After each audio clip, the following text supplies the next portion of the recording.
All right, why don't we begin? My name is Ned Walpin. I am the Associate Dean for Graduate Programs here at St. John's in Santa Fe. And I want to welcome you all to the first of our three Wednesday afternoon lectures this summer, informal events. I am embodying informality by in a t-shirt and shorts, which Helen hires me for. Just so you know, just a heads up for if any of you are here and also elsewhere are here next week, we have a lecture. No, we have a poetry reading with Sarah Stickney, a colleague of mine, a tutor here, as well as John Okrent, who was a former student of mine and a classmate of Sarah's. And he is actually a doctor, a medical doctor. So he can actually treat you, but he will treat you with his poetry this week. And so this week, however, we have Nick Starr, who's going to be lecturing on the Tempest. As is a tradition at St. John's, I don't give anything more of an introduction than that about a colleague. So, Nick Starr.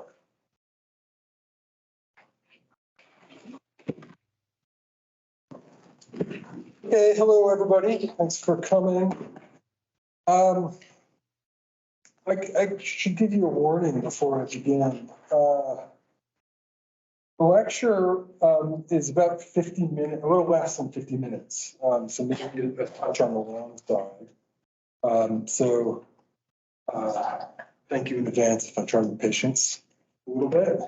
And then the second thing I just wanted to mention was the talk really assumes familiarity with the Tempest. I don't summarize the plot, and I don't even really describe in great detail the scenes that I talk about.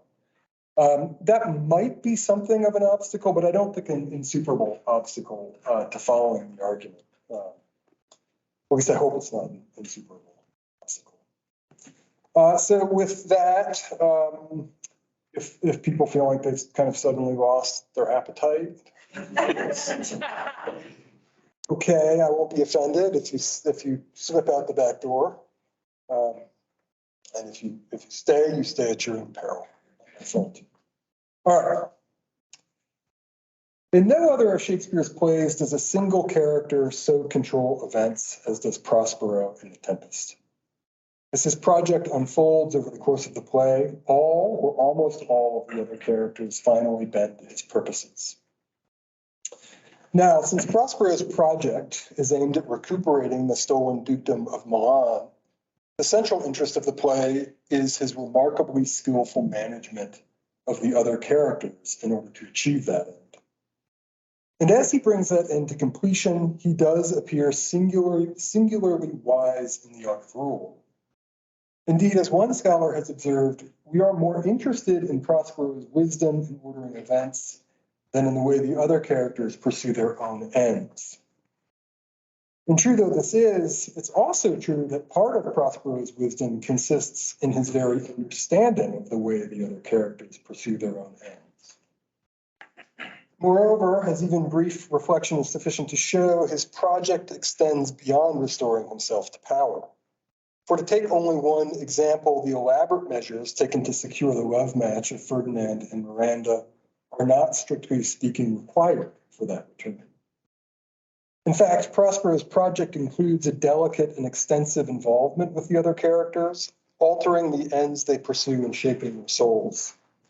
Our interest in Prospero's political wisdom and his management of events, then, compels us to wonder both about his understanding of the human beings with whom he involves himself and what his broader intentions are in involving himself with them as extensively as he does. It is true that Prospero's success in managing events depends not only upon his wisdom, but also upon his magic, or his art, as he also calls it. For that magic increases his power immeasurably. But Prospero's use of magic, however one might try to understand the significance of the power he exercises over the elements, is not, as it seems to me, an obstacle to understanding Prospero's wisdom in ruling, but rather an aid. For by making Prospero's wisdom efficacious, his magic also makes it visible. In today's talk, I consider the two greatest and subtlest instances of Prospero's art of magic: the Betrothal Mask of Act 4 and the Banquet Harpy scene of Act 3, Scene 3. These two episodes, each in its own way, is exemplary of the methods and aims of Prospero's art of rule and of the wisdom with which he deploys his magic. They are also both remarkable successes in achieving the effect at which he aims. By studying his art in these two scenes, then, we might learn something of his wisdom. And I'll conclude the talk with a brief reflection and a tentative reflection on what Prospero's larger intention may be in influencing and shaping the characters, as he does. Part 1, the Betrothal Mask of Juno and Ceres. The Betrothal Mask of Act 4 is the crowning event in the courtship of Ferdinand and Miranda. Offered in celebration of their engagement and the happiness awaiting them in marriage, Prospero utilizes his magic to bring before the couple both the goddesses Juno and Ceres to bless them, and also nymphs to dance joyously with human harvesters. In its celebratory mood, the mask also marks the end of the labors imposed on Ferdinand by Prospero. Labors Ferdinand now learns were but trials of thy love. And yet the mask does not immediately follow Prospero's acknowledgement of Ferdinand's success. For no sooner has Prospero announced that Ferdinand has strangely stood the test of the trials by which he has won Miranda's hand, than he immediately imposes a new restriction accompanied by a new warning. Should Ferdinand break Miranda's virgin knot before the day of marriage, Prospero tells him, no sweet aspersion shall the heavens let fall to make this contract grow. But barren hate, sour-eyed disdain, and discord shall bestrew the union of your bed with weeds so loathly that you shall hate it both. So important is this exhortation to chastity that Prospero will return to it again 25 lines later and incorporate its message into the mask itself.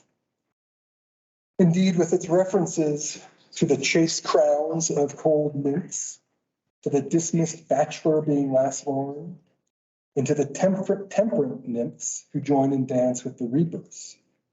And most importantly, by making Ceres' participation in the ceremony and thus her blessings contingent on the exclusion of Venus and Cupid, the keynote of the mask is sexual temperance. Chastity prior to marriage, then, is central to Prospero's most elaborate and theatrical lesson from Miranda and Ferdinand. Why? What purpose does he hope to achieve by emphasizing chastity? And why does Prospero present this teaching in the form of the mask? Prospero's basic objective here is, I think, relatively simple. He teaches sexual temperance in order to teach Ferdinand and Miranda self-restraint or moderation more generally. And if his choice of means is in part dictated by the paucity of temptations on the island, those means would also have recommended themselves by the power of the desire to be restrained. A power which, if he had not learned of it from his own experiences, he certainly did from Caliban's attempted rape of Miranda. For this reason alone, sexual restraint aids the cultivation of self-restraint more broadly. But Prospero's emphasis on self-restraint is meant to have a larger significance too, a larger political significance too. For Prospero associates immoderation with injustice, regarding the former as an important and common cause of the latter. Consider again Caliban's attempted rape of Miranda. Similarly, Prospero foils the conspiracy of Caliban, Stefano, and Trinculo by enticing them to reach out their hands for what is not their own, making that act of incontinence emblematic of their crime and the moment of their downfall. Stefano's inability to resist the temptation posed by the trumpery or shining apparel laid before him shows his unfitness to rule. The alcoholic immoderation that stokes the fires of their conspiracy is yet another comic image of the same problem. The sexual temperance Prospero hopes to inculcate in Ferdinand and Miranda then is meant to be a preparation for the moderation he hopes will characterize their rule over Naples and Milan. Now, it bears noting, I think, that despite the absence of Venus and Cupid from the masque, Prospero, and maybe this is obvious, but he doesn't reject the satisfaction of erotic desire altogether. But he does teach that the satisfaction of that desire ought to take place within the bonds of a sanctified marriage. Accordingly, the passions aren't denied, but they are subjected to rule. Their satisfaction is to be delayed and then to take place within circumscribed limits.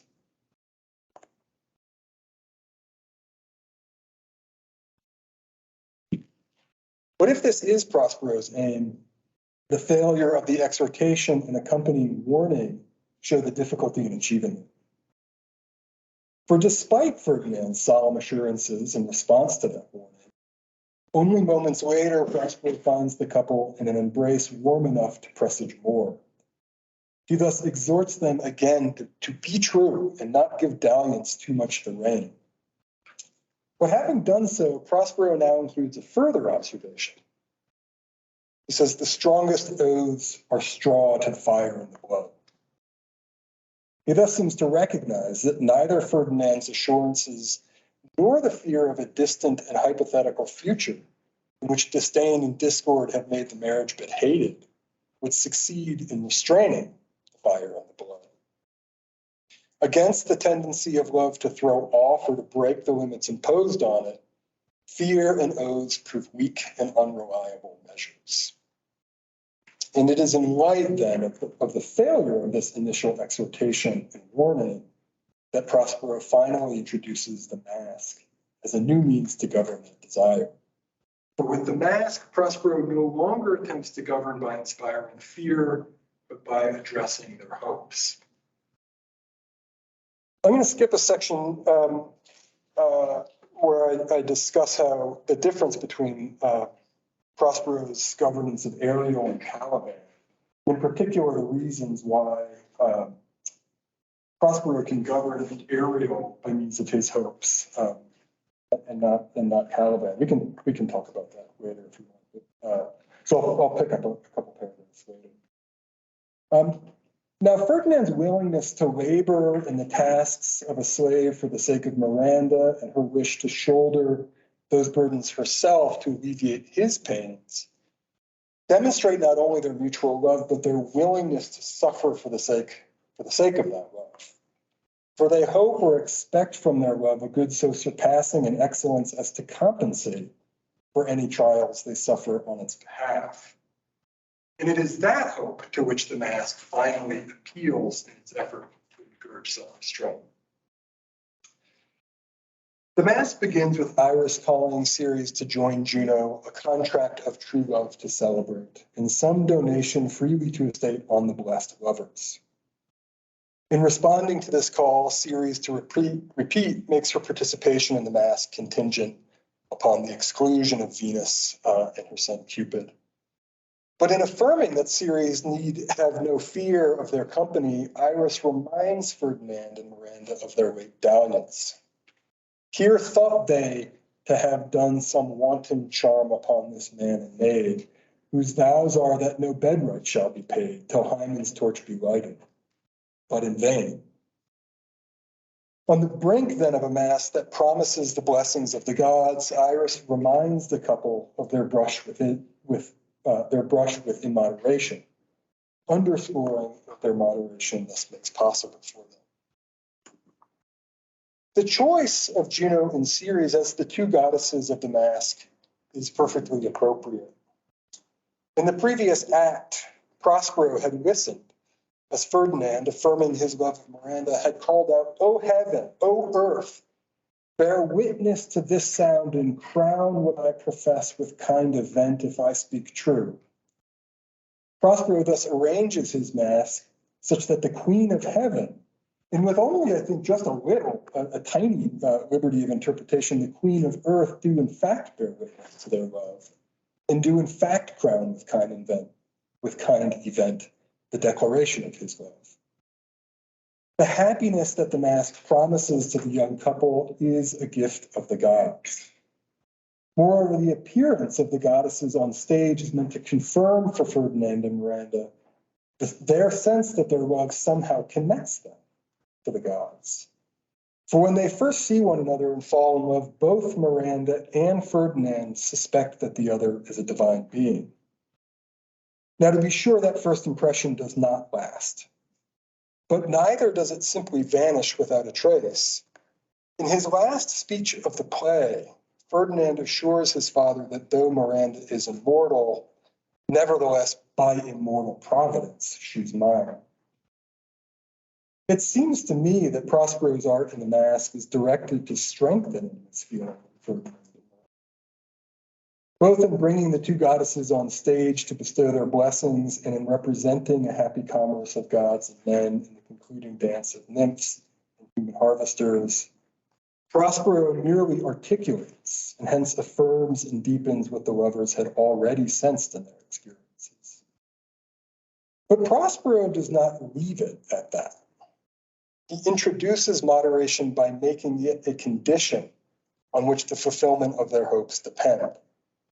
And though Prospero is forced in this way to make of moderation a mere means to other goods, it nevertheless gains in luster for being that which the gods care about and that which makes the gods smile upon them.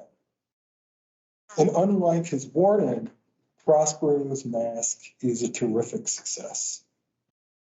When the mask finally ends, Prospero invites the couple to retire unchaperoned to his cell and there retire. And at their next and final appearance, when Prospero reveals the couple to Alonso and the court party in Act 5, they are engaged in a game of chess, safely parted by the board between them. But what about the content of the blessings? Juno begins. Honor, riches, marriage, blessing, long continuance, and increasing. Hourly joys bestow upon you. Juno sings your blessing on you. Then series. Earth's increase, foys in plenty, barns and garners never empty, vines with clustering bunches growing, plants with good rebirth and bowing. The blessings offered by the goddesses are those of worldly goods, of honor, or of power and authority, of wealth, and the fruits of agriculture. Conventional though these blessings may seem, their significance and Prospero's intention in offering them emerges only by noticing their relation to an earlier scene. Borrowing almost verbatim from Montaigne's of Cannibals, Gonzalo, the old, honest, and loyal counselor of the King of Naples, imagines a commonwealth had I plantation of this isle, and were the king on it. In his commonwealth, says Gonzalo, there would be no name of magistrate, there would be no riches, and of contract, succession, born, bound of land, tilth, vineyard, none. No use of metal, corn, or wine, or oil. In short, Gonzalo would banish all that constitutes the blessings of Juno and Ceres. Now, the comedy of claiming in one breath to be king and to banish the name of magistrate is evident. Moreover, Gonzalo purports to introduce his vision of the Golden Age as a mere puff piece, designed to distract and amuse Antonio and Sebastian. And yet the speech contains themes of manifest importance to the Tempest as a whole and to the mask in particular. Whatever might be said about his selective use of Montaigne, Gonzalo juxtaposes nature to civilization, finding in nature a spontaneous abundance sufficient to feed my innocent people. With all poison, all abundance secured by nature, there would be, quote, no treason, felony, sword, pike, knife, gun, or need of any engine. The vices and violence apparently so characteristic of civilized life and so palpably present on stage in the form of Antonio and Sebastian are avoidable. Not nature, but civilization itself gives rise to them by establishing inequalities of rank and fortune and by making natural plenty no longer sufficient. Sovereignty, private property, agriculture, metallurgy, in short, civilizations and its arts are a sort of curse that awakens the vices that make a human life a trial. On the other hand, in their absence, Gonzalo's people, all equal and idle, will remain innocent and pure. Because Gonzalo's golden age is a challenge to the blessings of the mask, it forms the background against which we should try to understand those blessings. For the mask accepts and endorses the very things Gonzalo rejects: rule, wealth, private property, agriculture, so on. And as the play as a whole shows, Prospero also accepts the vices that Gonzalo suggests accompany these blessings. In what sense, then, are the blessings of civilization genuine blessings? Why bless Ferdinand and Miranda with these blessings if they are accompanied by vice and violence? In the first place, these blessings are presented in the mask as marks of divine favor, the deserving of which depends on the practice of moderation. And by making the condition of the blessings the practice of moderation, Prospero may intend to suggest that the blessings of civilization will become truly blessings, that is, truly good, only when they stand on the ground of moderation. In this way, Prospero intimates that the very goodness of the goods of civilization depends upon moderation or perhaps upon moral virtue more generally. But this observation also shows that Prospero does not simply reject Gonzalo's attack. Taken on its own, civilization and its goods are at best a mixed blessing.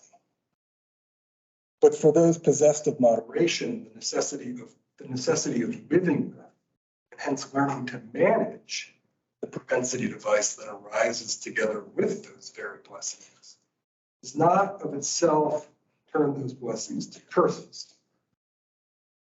But Prospero may also think beyond the private good of Ferdinand and Miranda to the public good, which ought to be their concern as rulers.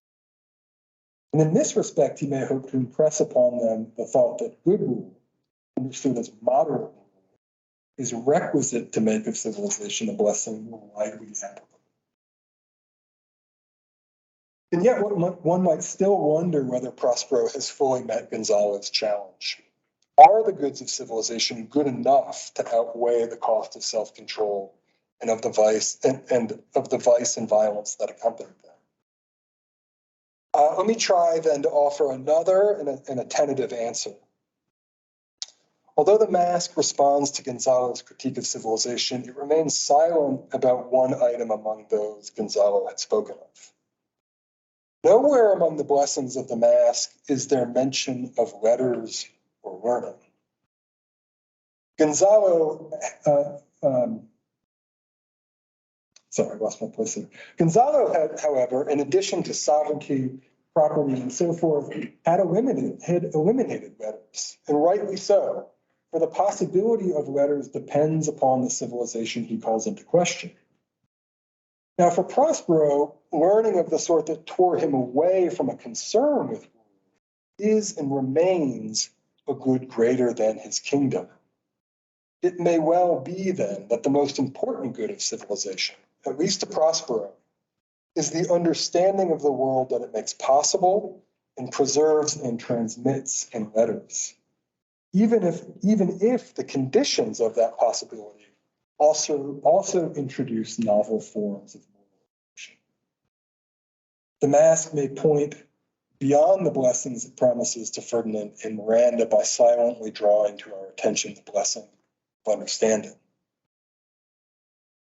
And the dissolution of the mask itself offers us a glimpse of that understanding, just as it also reminds us of treason and felony. For the mask is brought to a sudden end by Prospero's recollection of the murderous conspiracy against his life of Caliban, Stefano, and Trinculo. Calming Ferdinand's alarm at the sight of his agitation, Prospero then delivers the most famous speech of the play.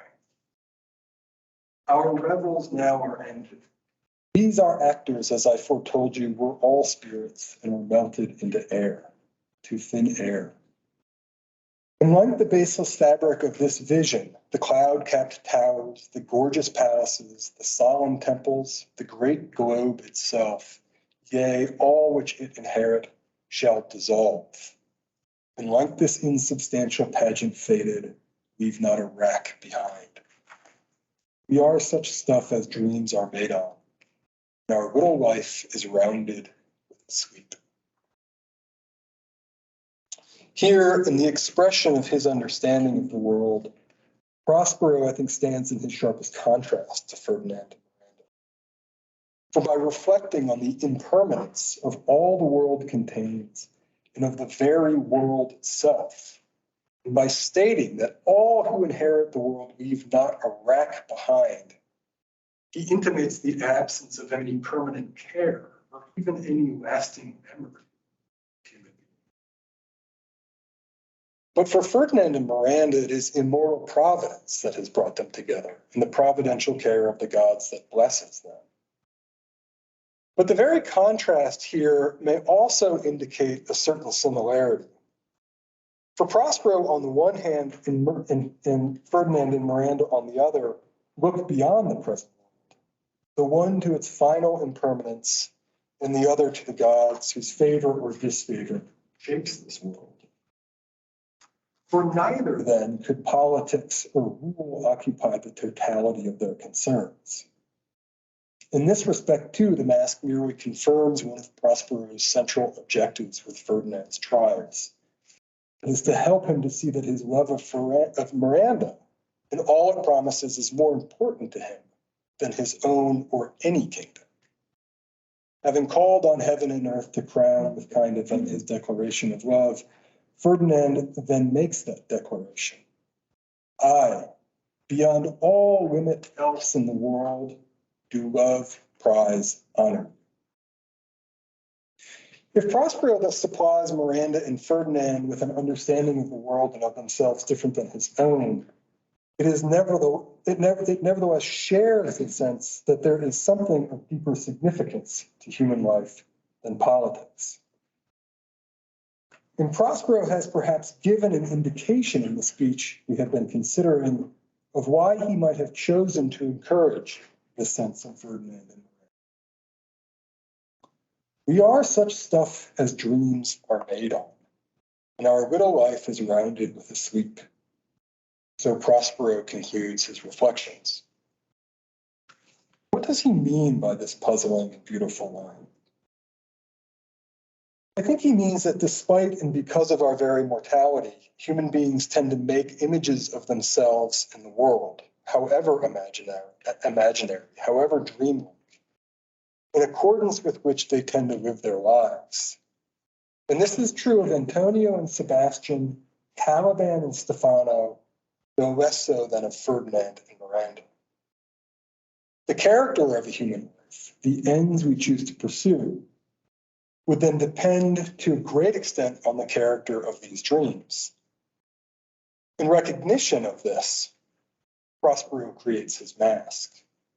However remote Ferdinand and Miranda may be from Prospero's understanding, however remote from his concern with letters, they are nevertheless shaped, benefited by the wisdom embodied in his heart. Okay, second part, the banquet and Harpy scene in Alonso's penitence. Just as the mask is the culminating event of Prospero's project for Miranda and Ferdinand, so is his forgiveness of his enemies in Act 5 the culminating event of his project with respect to them. Now, this act of remarkable generosity on Prospero's part is in no way diminished by the fact that Prospero never intended his enemies any harm. Nor is it sufficiently explained as the outward expression of his resolve that though with their high wrongs I am struck to the quick, yet with my nobler reason against my fury do I take part. The rarer action is in virtue than in vengeance. For we do not yet know why noble reason is on the side of forgiveness rather than. It is true that an answer may seem to be supplied in the immediate sequel, For Prospero avers that they being penitent, the sole drift of my purpose doth extend not a frown further. And Alonso is deeply repentant, so much so that upon seeing Prospero, he immediately returned to Milan and begs his pardon. But to say nothing of the fact that Antonio and Sebastian display no such repentance, we do not yet know how Prospero understands Alonso's penitence, and hence why his purposes should extend no further. To understand Alonso's penitence and the anguish from which he suffers in Act 5, we must go back to an earlier part of the play, to the third act, where in the other great production of his magic, Prospero directly addresses the crimes of Alonso, Antonio, and Sebastian. As he does in the Mask for Ferdinand and Miranda, so here Prospero speaks to the court party by calling on the aid of Ariel and other spirits. To strange and solemn music, Prospero's spirits spread a banquet before them, and dancing about it with gentle actions of salutations, invite Alonso and the others to eat. But when they reach for the food laid before them, amidst thunder and lightning, Ariel appears like a harpy, claps his wings, and the banquet vanishes. The theatricality here prepares Ariel's 3 men of sin speech, which follows immediately. But it serves its own purpose too, for it illustrates the first lesson of Prospero's effort. As the purported good of the food is replaced by a punishing harpy, so the usurping of Prospero and the purported good of Milan is now to receive its due punishment. Alonso and his men are thus made to experience in miniature what they are now to learn from the mouth of the harpy Ariel. And as if to underline the crucial importance of this speech, Prospero leaves no doubt that although the speech is delivered by Ariel, it was composed by him and delivered as written. I'll just give two longish excerpts from the speech, not the whole thing. You are 3 men of sin, whom destiny, that hath to instrument this lower world and what is in it, the never surfeited sea hath caused to belch you up. And on this island where man doth not inhabit, you amongst men being most unfit to live. And then the second excerpt. But remember, for that's my business to you, that you 3 from Milan did supplant good Prospero, exposed unto the sea which hath requited him and his innocent child. For which foul deed the powers, delaying, not forgetting, have incensed the seas and shores, yea, all the creatures against your peace. Thee of thy son, Alonso, they have bereft, and do pronounce by me lingering perdition, worse than any death can be at once, shall step by step attend you and your ways, whose wraths to guard you from, which here in this most desolate isle else falls upon your heads, is nothing but heart sorrow and a clear way. The obvious teaching of the Mask, then, is that there are providential forces at work in the world which support justice, and though they may long delay, they never forget to take vengeance for past wrongs, and as they now do against Alonso, Antonio, and Sebastian. But in the very act of making this claim, Ariel is forced to turn more directly and exclusively to Alonso. For the brunt of the vengeance, the purported death of Ferdinand, falls on him. And of the 3 men, Alonso is the one affected most deeply by Ariel's performance. While Antonio and Sebastian attempt to defend themselves with drawn swords against the fiends, Alonso sinks in grief, finding his guilt proclaimed all around him. The billows spoke, the wind did sing, and the thunder pronounced the name of Prosper. It did base my trespass. Therefore my son in the is bedded. Now Prospero's approach to Alonso by way of Ferdinand is authorized by what we see of him earlier in the play. To begin with, his first substantial lines are expressions of grief over the loss of his son. More importantly, Alonso appears from the beginning inclined to accept responsibility for that loss. For when Sebastian cruelly asseverates that the faults you own, Alonso dejectedly replies, so is the dearest of the loss. Alonso's responsibility would seem to rest on his responsibility for his daughter Claribel's marriage to the King of Tunis, thus forcing a voyage across the Mediterranean and creating the occasion of Ferdinand's death.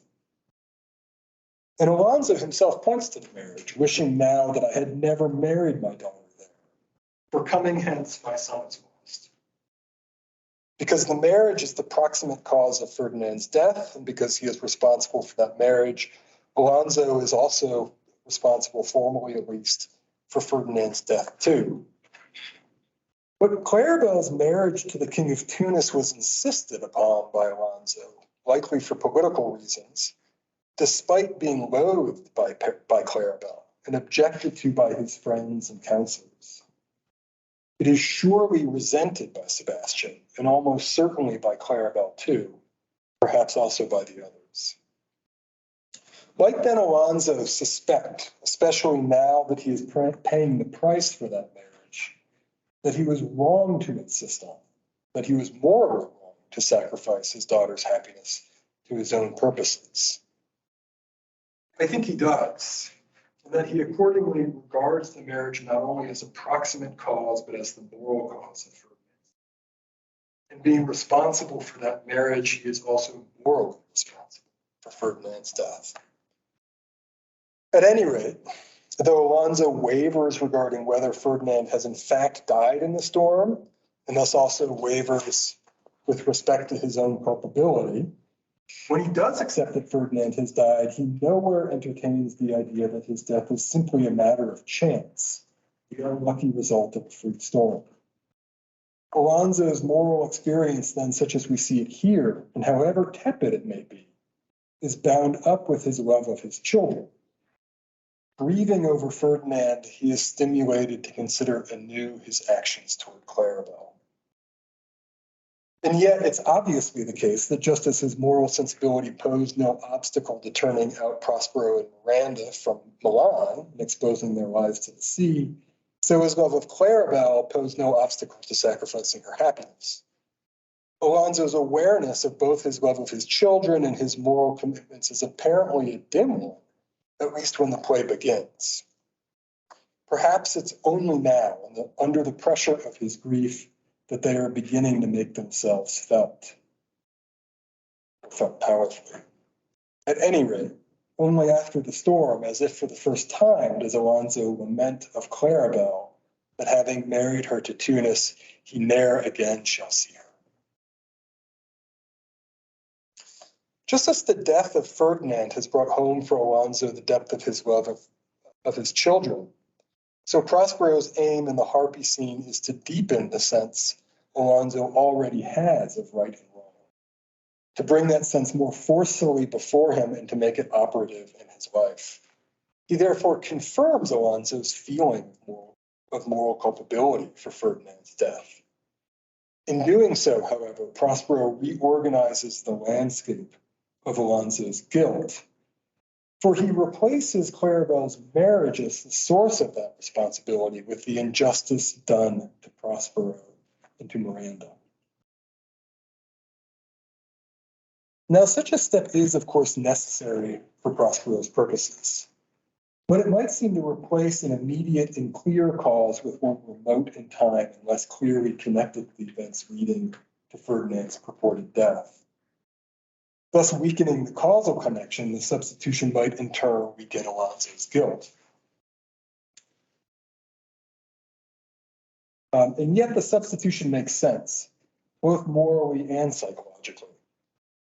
First, it makes the twofold punishment, exile from the world of men and the loss of Ferdinand, commensurate with the crime, Prospero's exile from Milan and the likely death of an innocent child exposed to the sea. The ministers of fate or destiny, though long delaying, act in accordance with justice. And second, by carefully including the injustice done against Miranda, Prospero addresses the source of Alonso's conscience. For as we have seen, his concern with morality arises from his love of children, from his concern with Ferdinand's safety and welfare and Claribel's happiness. In his own grief over Ferdinand may therefore help him to see the gravity of the crime committed against Miranda, against an innocent child exposed to the merciless sea. And that crime, needless to say, was part and parcel of the political crime against Prospero. He thus uses Alonso's deepened awareness of his love of his children to deepen his concern with justice. Let me now just step back and briefly summarize what I've been trying to argue before drawing a few further conclusions. Prospero finds Alonso already inclined to believe that he is to blame for Ferdinand's death. Alonso's guilt is then in no way the product of Prospero's art, even though it was Prospero's art in raising the storm and separating father and son that produced the occasion for his experiencing it. But Prospero does use his art to confirm Alonso's inclination, thus removing any lingering doubt about his culpability. And furthermore, to connect Alonso's guilt for Ferdinand's death to the injustices committed against himself and Miranda. But the most important use of his art is to bring Ariel on stage as an avenger of injustice, thus making the providential forces that care for justice punish injustice palpably real. Prospero undertakes to correct a deficiency he detects in the world, for no such forces had yet punished Alonso. But in bringing that punishment in the way he does, he also sharpens Alonso's own sense of guilt, for he brings him to sense that he has offended not only against Prospero and Miranda, but against nature and the gods too. Now, the outcome of all of this is Prospero's use of his art is that Alonso's guilt so tortures him that he is driven to thoughts of suicide. After recognizing that Ferdinand had been taken in recompense for his trespass, Alonso concludes, "And all seek him deeper than air plummet sounded, and with him there lie muddied." And by inflicting this enormous psychic pain, Prospero succeeds in making justice a force in his life. As we have already known, when he returns to his senses in Act 5, Alonso, attempting to right his wrongs to the best of his ability, returns Milan and begs Prospero's forgiveness. But Prospero's success goes further still than merely recovering his dukedom. For as Alonso's surrender of Milan shows, Prospero has succeeded in making justice a deeper concern for Alonso than his ambition. For Alonso, then, Prospero has awakened moral concerns that limit those ambitions. And in all of this, Prospero may simply amplify what was already implied in Alonso's sense that he had wrongly sacrificed Claribel's happiness to his political aims. But however well Prospero succeeds with Alonso, he fails with Antonio. And his failure here is instructive. Unlike Alonso, Antonio remains unrepentantly silent in response to Alonso's forgiveness. In this way, he confirms the freedom from the pangs of conscience that he had claimed for himself earlier in the play. When Sebastian timidly objected to the murder of Alonso by referring to the conscience, Antonio replied, "Aye, sir, where lies that? If 'twere a kye, would put me to my slipper, but I feel not this deity in my bosom. 20 consciences that stand twixt me and Milan, candied be they and melt ere they molest."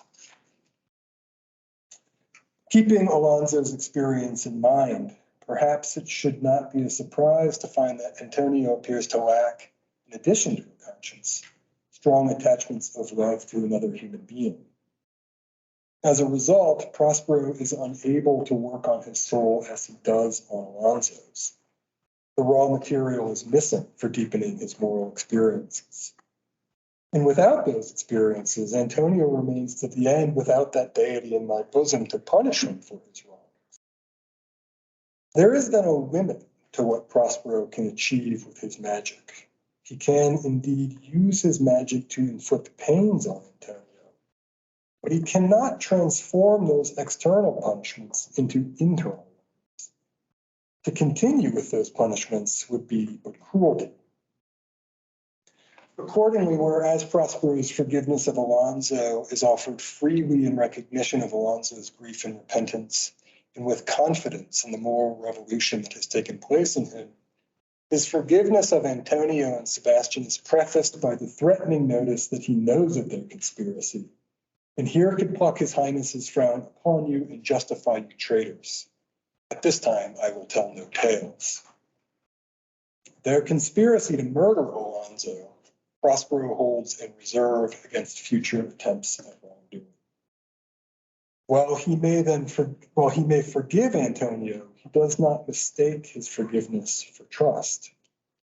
Knowing the limits of what he can accomplish, Prospero is moderate in his aims. He makes no attempt to eliminate vice altogether. He simply remains ever watchful, seeking to control it as best he can.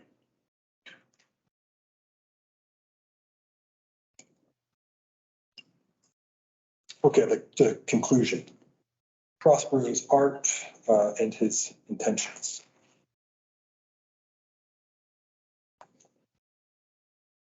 Before turning to the broader aims that Prospero has in view throughout the Tempest, let me first try to summarize and reflect on Prospero's art or use of magic. The Mask and Harpy scenes are the two great productions of that art, and they are designed to affect and influence those to whom they are used. In these two instances, they're directed to individuals of different types, though capitalizing on different experiences, and though undertaken with different aims, nevertheless share a basic strategy. Just as Prospero does not seek to create in Alonso a conscience out of nothing, so he does not seek to create in Ferdinand and Miranda their hopes of happiness. Prospero's art is directed in the first place to articulating in word and image the feelings and thoughts that are already present in his addressees, even if only dimly recognized by them. But in the process of bringing those feelings and thoughts to the fore, Prospero also modifies or adds to the experiences in question. In the case of Ferdinand and Miranda, he attaches their hopes of happiness to moderation, making the latter the condition for the fulfillment. And in the case of Alonso, he changes his understanding of the moral causality at work in Ferdinand's death, and he deepens his moral experience. Prospero's art is thus aimed at teaching morality. It's aimed at teaching moderation in the one case and justice in the other. And he succeeds in this endeavor not only because of his psychological sensitivity, but also because he impresses upon his audience the god's care for the morality he teaches. But his moral success has a political dimension too, for he brings the future rulers Ferdinand and Miranda and the present king of Naples to believe that there is something of deeper importance to them than their kingdoms or their ambitions. In the light of those other concerns, the importance of politics to them is depressed. And in this way, he alters the ends pursued and adjusts the priorities of his audience. But Prospero's effort in this regard, too, is authorized by the characters themselves. That is, that adjustment of ends is possible because their experiences of love and morality are already a challenge to the priority of politics. And as this suggests, Prospero's success as a teacher of morality owes much to his ability to make his pupils more attentive to themselves, to the hitherto unacknowledged significance of their own feelings and experiences. And in that sense, Prospero's art contributes not only to a deepened moral outlook, but also to a deepened self-awareness. And his own wisdom consists, in part at any rate, of his own awareness of and attentiveness to those same experiences. In closing, I'd like to speculate about Prospero's broader political aims. And here I'll focus on Miranda and Ferdinand, for as the play draws to a close, it seems that their future rule is to extend over both Milan and Naples.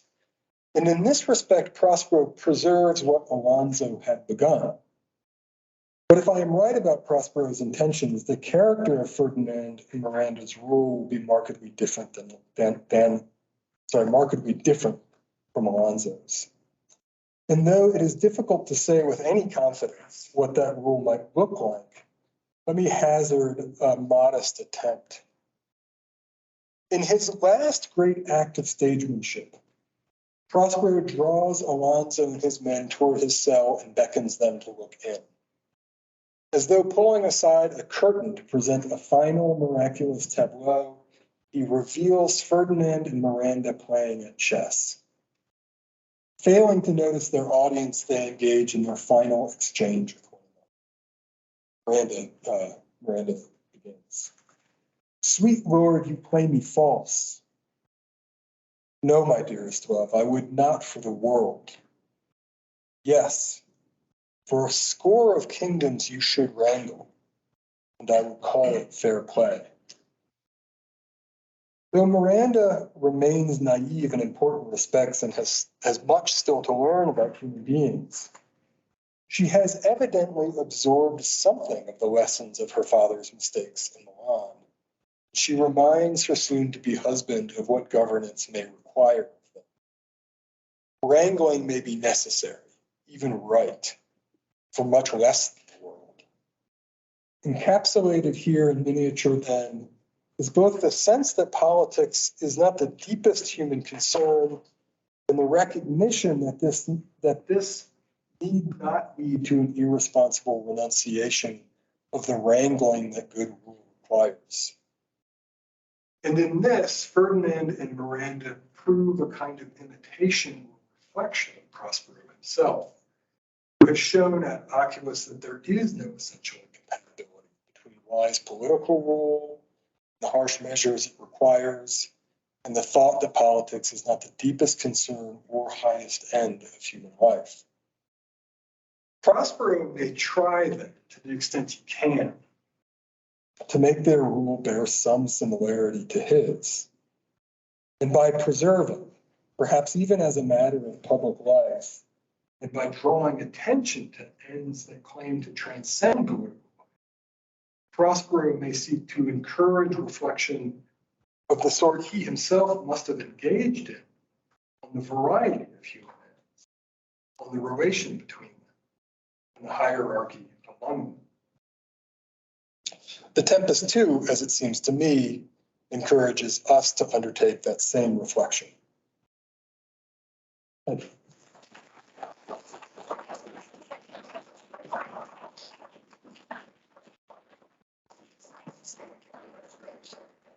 Tim just mentioned that we'll have a short break and then come back. Do you want to mention that we'll have a short?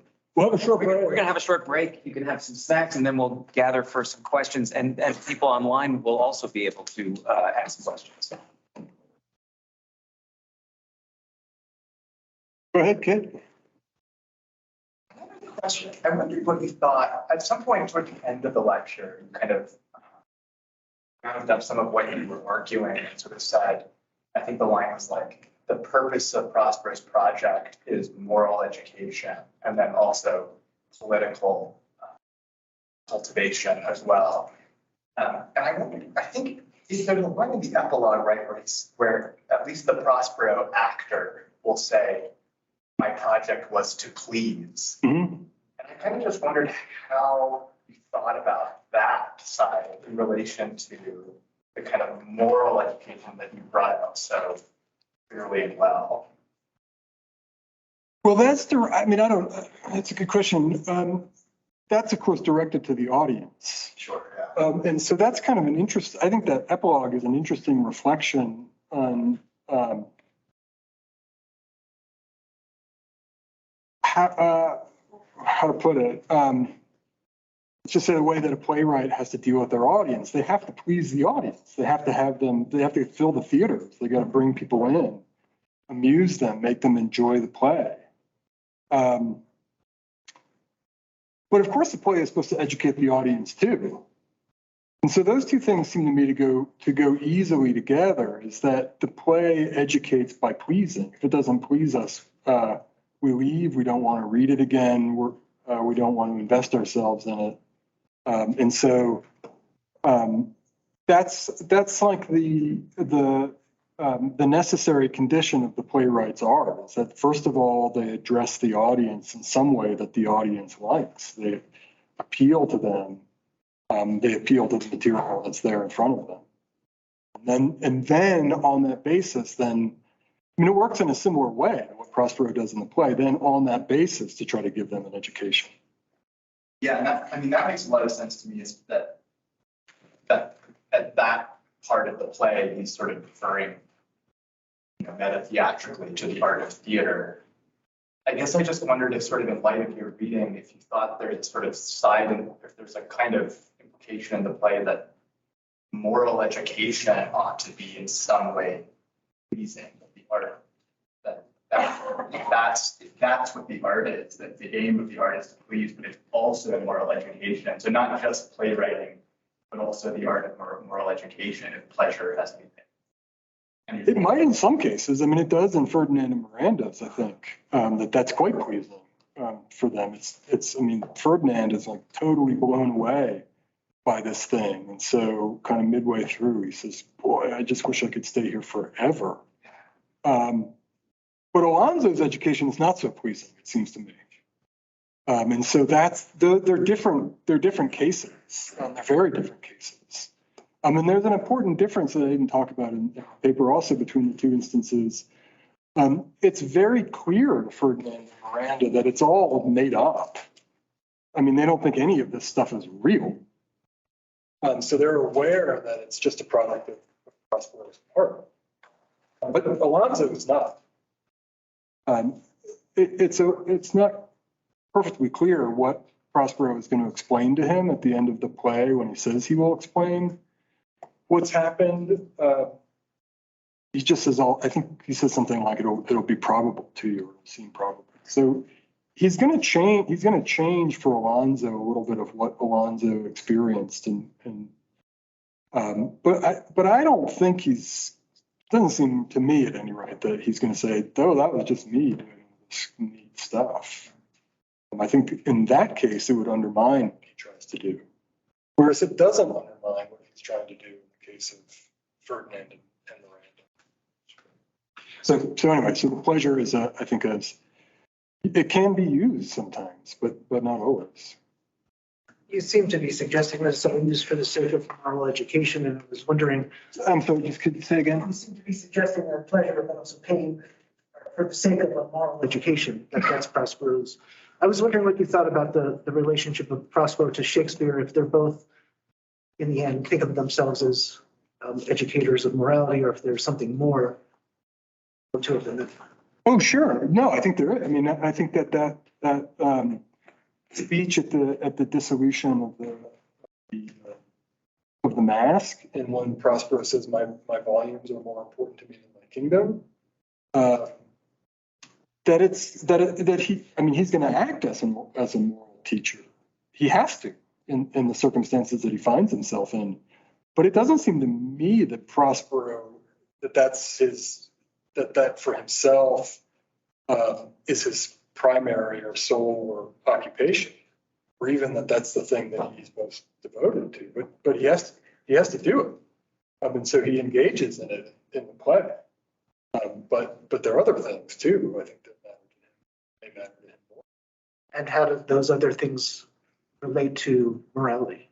That, I think, is really hard to see in the play. I don't have a good. I mean, maybe you have a sense of that. I think it's really hard to see in the play how that works, aside from just the sort of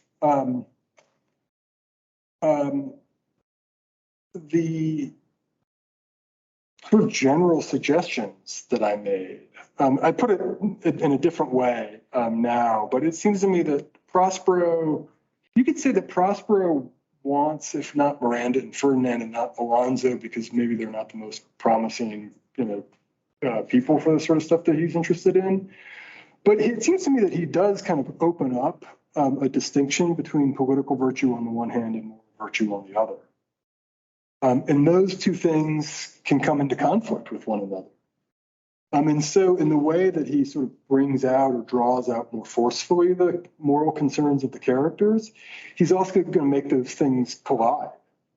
And in making them collide, he's going to force a kind of reflection that arises out of that collision. Now, you can ask yourself, where does that kind of reflection go? Maybe it goes where Prospero's interested. So I can now sort of, since you asked the question, I mean, I had in mind in the back of my mind, when writing the paper, I didn't mention it, but since I just said it, it's obvious that I had in mind the prince and the collapsing of the distinction between moral and political virtue.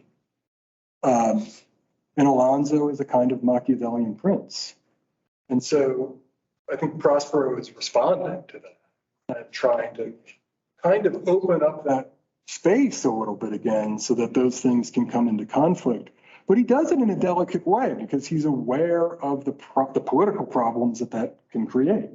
And that's why I think that chess scene at the end is really interesting. So I don't know if that is that. But you were wondering about Prospero's own main interest being philosophy. Is that what you were? Yeah.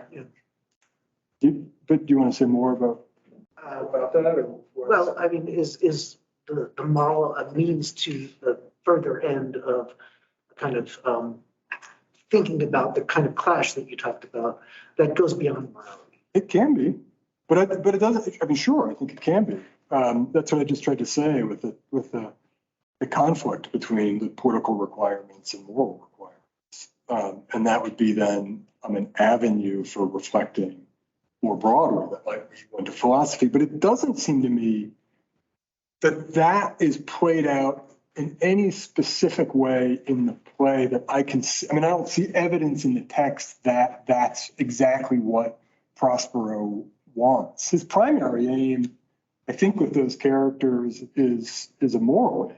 And then there's something kind of beyond that or behind it.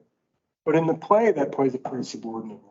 So that clearly his failure as a duke, was it a duke?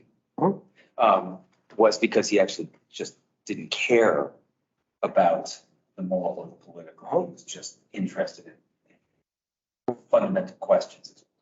And ironically, he gets retired to the island, and it sounds like he's actually been saying, oh crap, I actually do need to navigate the moral and political in some way. I can't just sort of, he's frustrated, angry. I mean, this kind of. I think he could stay on the island. But he doesn't, though. Because of Miranda. Right, so. He says of Miranda, all that I do for, everything I'm doing, I do for you. So the concern to get off the island, I think, is a concern for Miranda. But if it were Prospero, it doesn't seem to me that returning to Milan is. No, I guess what I was just wondering, in other words, he could have really just gone to the island and been happy. And actually, it might have in some way, not with Caliban, but I don't know, you have to think about what would be a happy life for Miranda and that. But he also seems to, he starts to realize the damage that his obsession, his lack of care for this worldly stuff caused, and he then uses his retreat to navigate a way back. But the way but would you want to say that after he gets back, he's just going to go back into his books? No, I wouldn't say that. He's gonna rule Milan. I mean, he said. So what does he say? I mean, he divides his life up into thirds. So every third thought will be my grave. So the kind of reflection, the post-mask reflection, all of that stuff continues. And that's a way of saying he's going to continue to do the thinking that he most cares about. He's going to think about the foundations of the world, so on and so forth. He'll also, the other third, he gives a third of his life to Ferdinand. So Miranda constitutes a third of his life. And so then presumably his rule over Milan is the last third. And so, yeah, he has to deal with it, but it doesn't occupy all of him. He knows that it's necessary for him once he returns. He has to deal with that. But that seems to me like that's a reformation. He's reformed in that sense. He reformed. I don't know. Is that the word that? I don't know if I did. I mean, he's learned tremendously, that's for sure. And so he knows that that's a necessity of life, that things need to be dealt with. But it doesn't seem to me that he's excited about having to spend a third of his life taking care of himself. So in that sense, that hasn't changed, I don't think.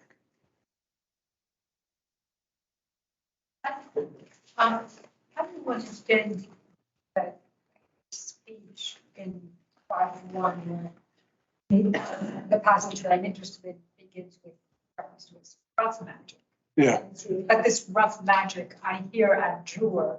And when I have required some heavenly music, which even now I do, to work mine end upon their senses that this very charm is for, I'll break my staff, bury it certain fathoms in the earth, and deeper than did ever plummet sound, I'll drown my book.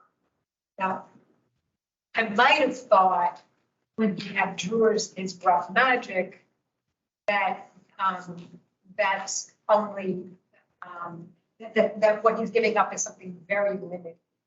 But then when he offers to drown his book, that seems like a more extreme abandonment of more of his art. So I'm just wondering how you understand that. What's he giving up? Would you say more? Why does the book make it seem like he's giving it more than his magic? No, more. I didn't mean more than his magic, but more than the more extreme manifestations of his magic. In other words, he won't go around in Milan creating masks in air. Right. I mean, so I might have dismissed this passage as referring, or that dismiss isn't the right word, but I might have limited my understanding of this passage to more extreme things like that. But then when I get to the very end of the speech where he says, I'll drown my book. Now, okay, he has lots of books probably, but I just wondered how you understand that. What is he, how do you, I mean, presumably there's an art of ruling that he is still going to engage in. I bet that certainly must be the case. Right. So what do you think he's giving up? Maybe I don't. Maybe I still don't fully understand. So the book. I mean, there are a couple different. I mean, maybe this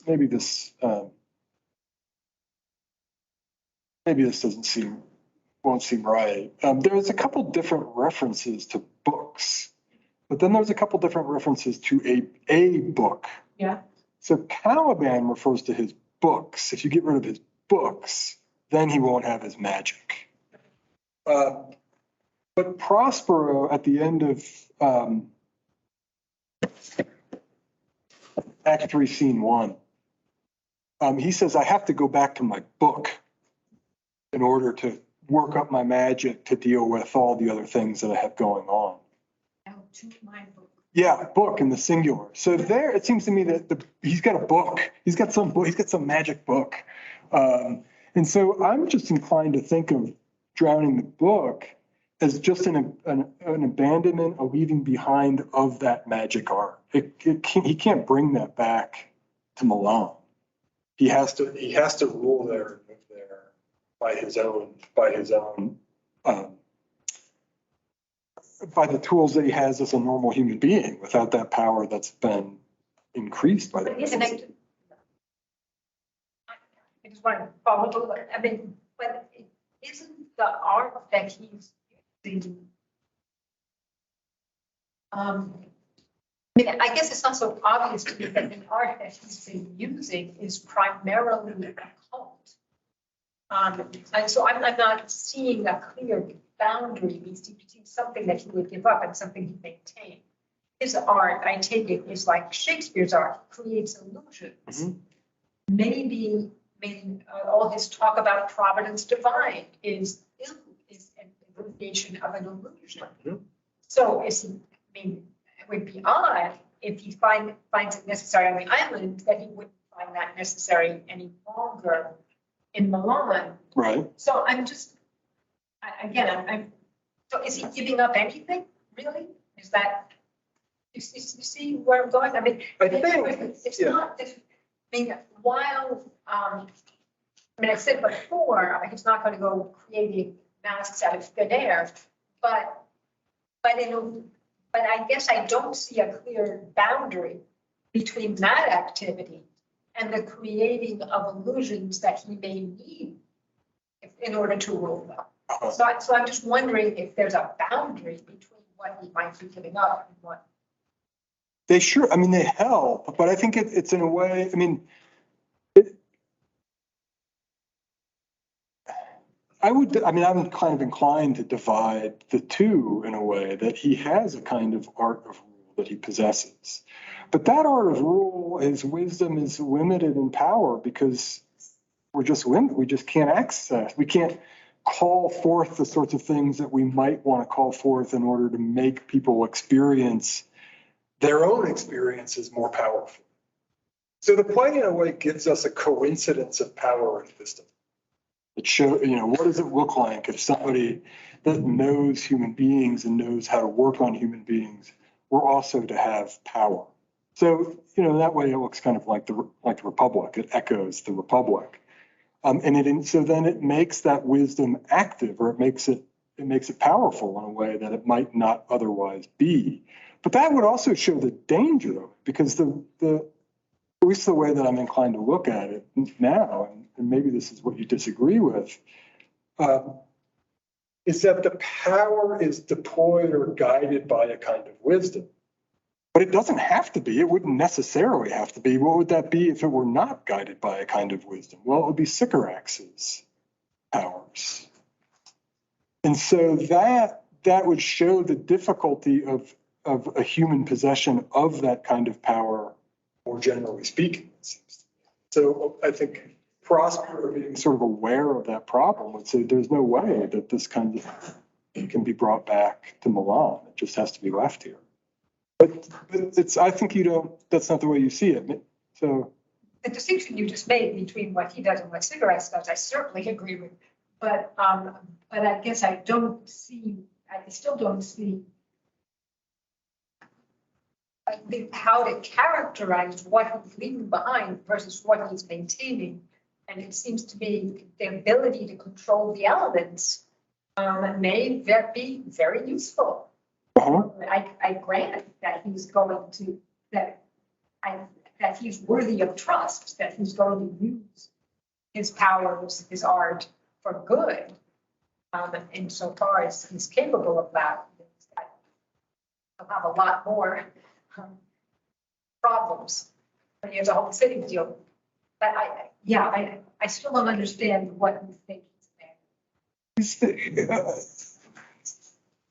Maybe I still don't understand it, but would a way to put your question, is a way to put it, why doesn't Prospero just get rid of his art when he's on his deathbed in Milan and drown it then? Why drown it at all? Because it's dangerous. Oh, you wouldn't want someone else to get their hands up. Yeah. Well, but I mean, if it's an art, it is available to other human beings. I mean, so, and unless you think that there's some kind of divine inspiration or occult power that he has gotten hold of. Oh, I see. I don't see. I see. Okay, yeah, now I think I see. So I think there are other ways to read the magic. So I think you could try to read it. I don't know if I'm fully convinced by this, but I think you could try to read the magic as the powers of natural science. Yep. So that would be so he wants to get. We don't want that. If that's going to work well for human beings, it has to be guided by wisdom. Yeah. And so if it's not going to be guided by wisdom, don't bring it back into the world. So, okay, but I'm more inclined to accept the conceit of the play in this respect. Maybe this is shallow of me, but I don't know. Maybe I'm shallow. That I would accept the conceit of the play, that the power is a kind of a cult. And it's just a way to show for Shakespeare what it looks like when somebody who possesses the art of rule is also then endowed with a kind of power to bring that rule out in force in a way that otherwise it's not. So I am kind of inclined just to accept that conceit as a tool that Shakespeare used to show us something. But what's the alternative that you have? Well, I mean, Gonzalo makes a point of making sure he gets his books. And when I take it, that book is something that he had in views. And so it seems to me it's something available. But yeah, that doesn't rule out that there's a concatenation of circumstances that allow him to use it in a more focused way on the island. But then I don't quite understand where he's giving up. One way of thinking about it maybe is he's not going to be so bookish, but rather maybe more fully in practice. Mm-hmm. But it is book singular, so I don't really have. It would be cool. I mean, it would. Yeah, I know. Yeah. Is it, so the thing that it makes me think of this drowning in the book is that there's some doubt about whether he is going to be able to pursue fundamental questions while also, I mean, why, what stops that interpretation? Well, I guess the question is about how, why couldn't the book be representative of the philosophical studies that are most important to him, that could be seen as, and are at the beginning of the play, inimical to proper, right? And he seems to learn something, but is it possible that he learns that a kind of seamless blend of philosophical pursuits is not possible? I mean,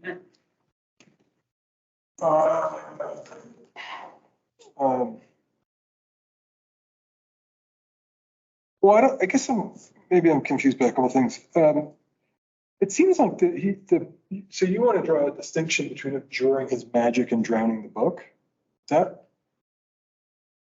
now I want to align his ability to control the world, figured as magic, closer to the pursuit of fundamental questions. And they are a distraction from practical political rule and maybe even the pursuit of moral excellence. Do you see? I mean, Okay. Yeah, I see that. Well, I don't know if there's. I don't know. I didn't mean to say that they were seamless. There might be a kind of break.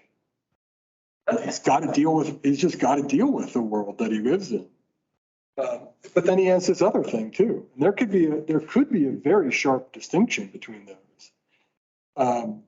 It may be that the reflections that he's most interested in are not ones that are directly related to ruling over human beings and the moral. There's some sort of compatibility, right? I mean, They're not their lives are not incompatible.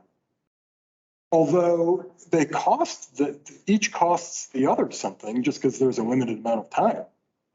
And so if you want to think about philosophical questions, but you're forced to rule, well, that comes at a cost, of course, of time and energy, and vice versa. And if in his philosophical or his rule will pay some price for his willingness to take time away from that to think about other things. Those things, that seems right.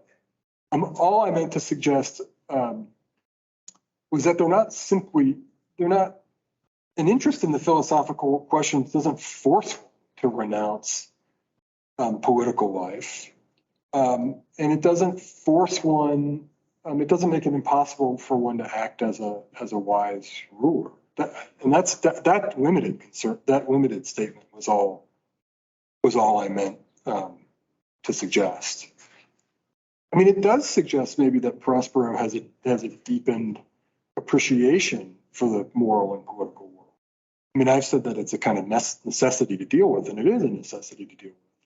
But even recognizing it as a necessity shows that there's a kind of deepened awareness of the importance of that.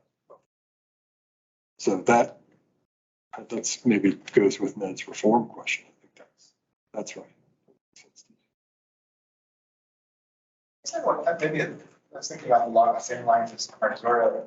It seems like in his retreat from the duties of being the Duke originally, there's a kind of abdication of responsibility and a retreat into the study of the liberal arts. And it always seems to me like that really being on the island is just the kind of final consequence of that. And he's now kind of entered a domain where he has complete mastery. Like he has no more responsibilities. He has complete mastery of everything. But that the cost of that is you don't live in a real world, a world of illusions, and you can control everything if everything is just illusions. So giving it up, you can't go back to the real world and like take on responsibility, being a ruler, while maintaining this kind of complete mastery that he has on the island. But it seems to me that the world of the island is not just an illusion in some important respects. He's horribly naive in Milan. I mean, he just says, after you, Miranda, I love nobody more than Antonio. My trust in Antonio had no bound.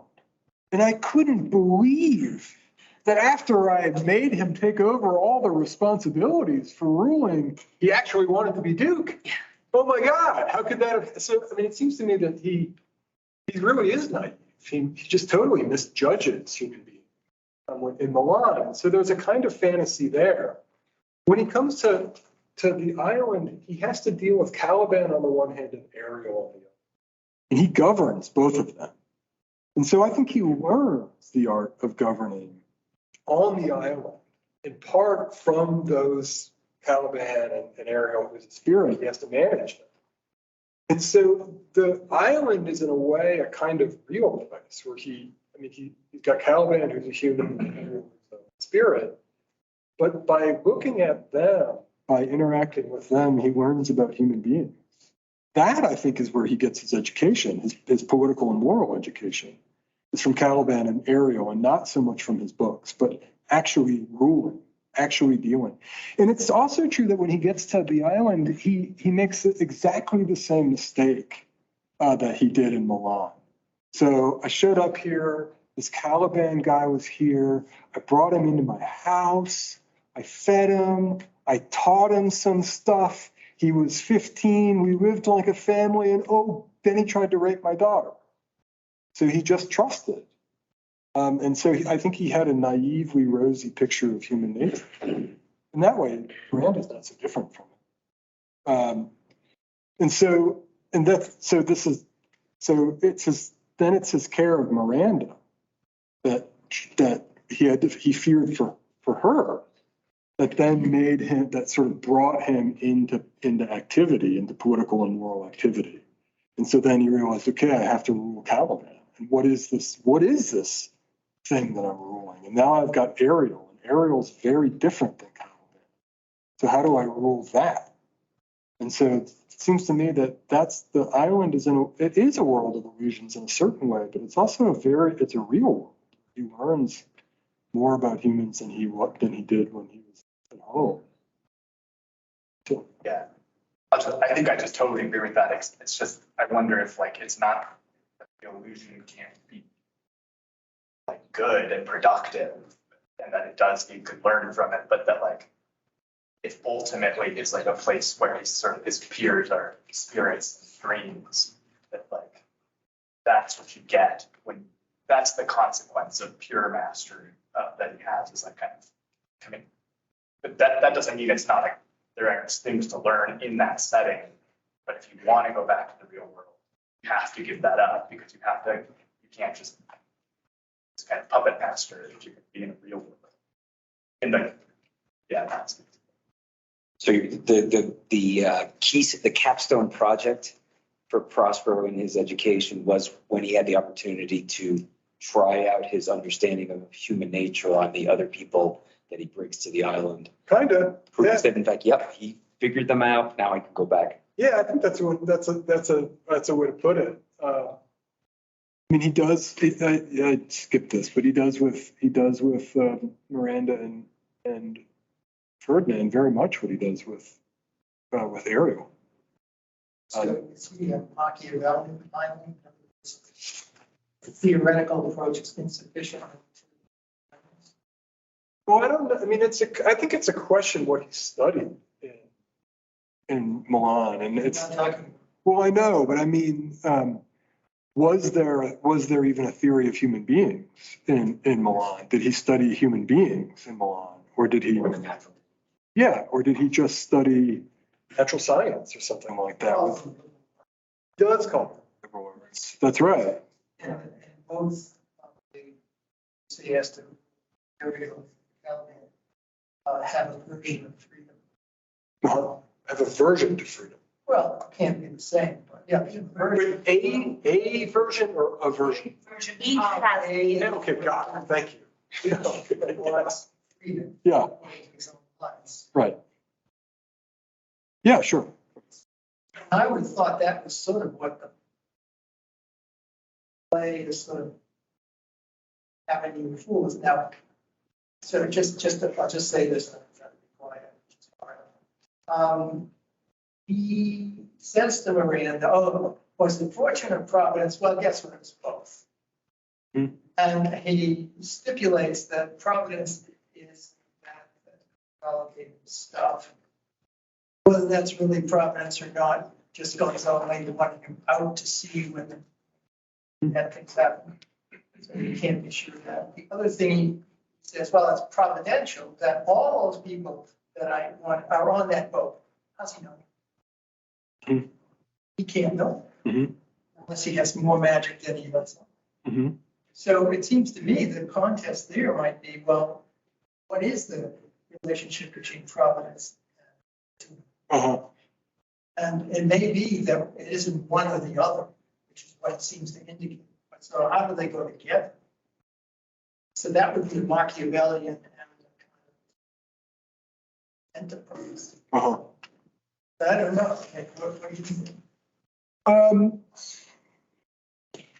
Well, I don't know. I mean, I just go back to where you began. Maybe you could say more about that. So I just didn't understand it.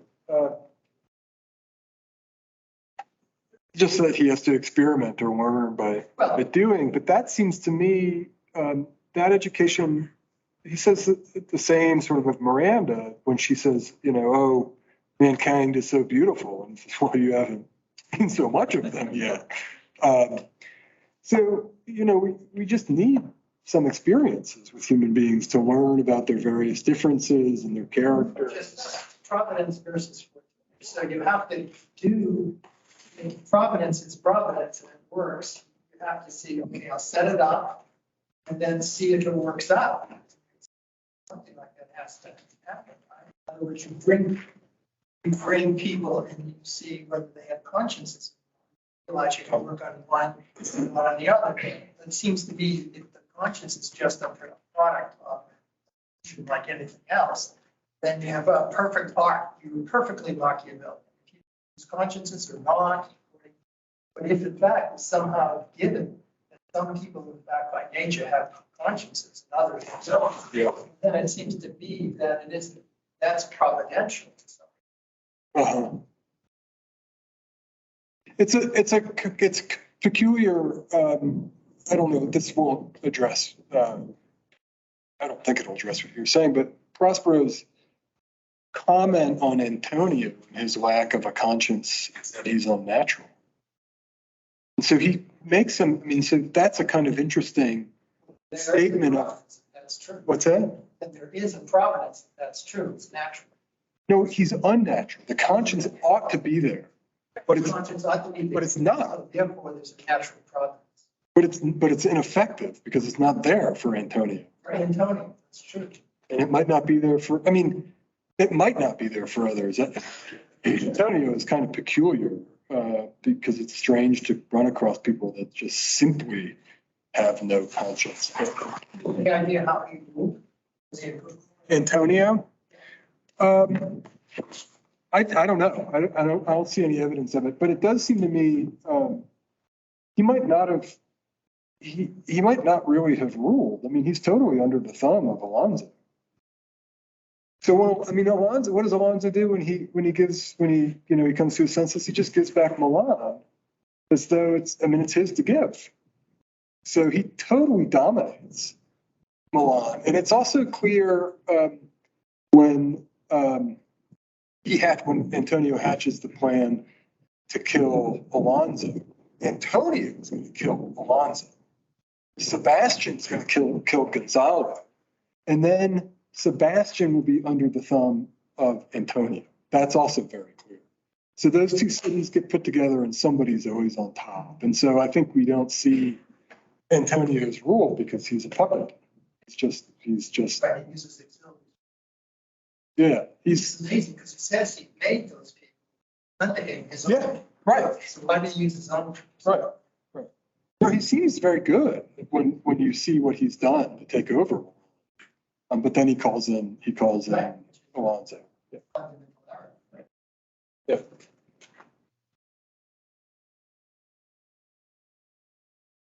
Do you have any thoughts about why, well, I guess what's my question is, what was at stake for Shakespeare in displaying the coincidence of wisdom and power?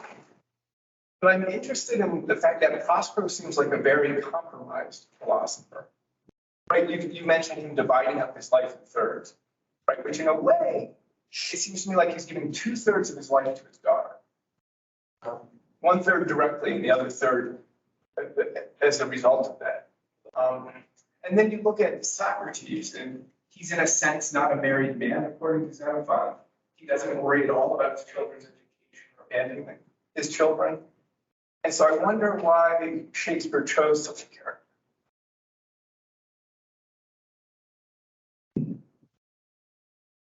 Play might not work without it. Well, I mean, that's not a very good answer. Well, sorry, say again. That play wouldn't work. That one. You could imagine other pictures. Well, I sort of want to ask you to tell me what those would be, at least if you want to draw out. I mean, it seems to me like the main focus is Prospero's wisdom and rule. That's the thing that Shakespeare most wants to show. How are we going to make him rule? And Shakespeare makes him rule by attaching him to his daughter. And so then that distinguishes him from Socrates in an important way. But is that not? So I really don't have a thought about what's behind my question, like an answer, but it's interesting to me that Shakespeare, I think that was definitely what Shakespeare wanted to do to display the coincidence, power and wisdom. Did he mean for people to see this daughter thing as a problem? Like in the Republic, when Plato thinks this, probably the clearest or the second clearest problem with the scheme is that the philosopher who would be required to implement it wouldn't want it. Right? And so Plato directs you to think this through and then shows you that problem. Did Shakespeare mean to have this attachment to Miranda strike at least certain of his audience members? I don't know. I mean, I don't know how he intended it. But it seems to me that that there's a real similarity between the Tempest and the Republic and the coincidence of wisdom and power, but there are enormous differences too. And the obvious one is just the role of the family. And so the family is not an obstacle, to justice in the Tempest, but the means to justice in the Tempest. So it reverses that too. And so I don't know quite how to think of that, but it seems to me that Shakespeare is playing with those relations, that he's distinguishing what he's doing from what Plato does in the Republic in these interesting and different ways. And so he might not be as interested, I don't know, in pushing things in quite as far as Plato does, but he restrains himself to just a more practical example.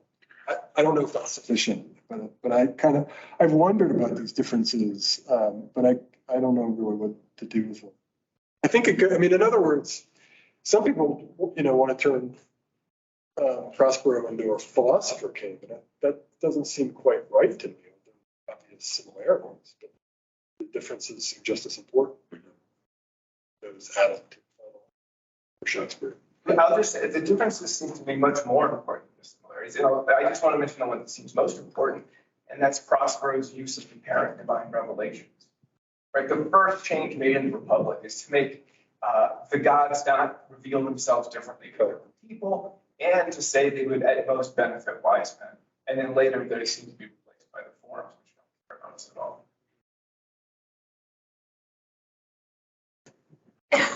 It might have something to do with Shakespeare's response to Machiavelli, is that he doesn't want to go so far in a direction that it looks like he's going to fall into the same trap that Machiavelli was trying to get him to be out of. And so he's got to strike a kind of middle ground somehow, where he tries to reestablish these things that transcend politics at the same time. And I think he doesn't.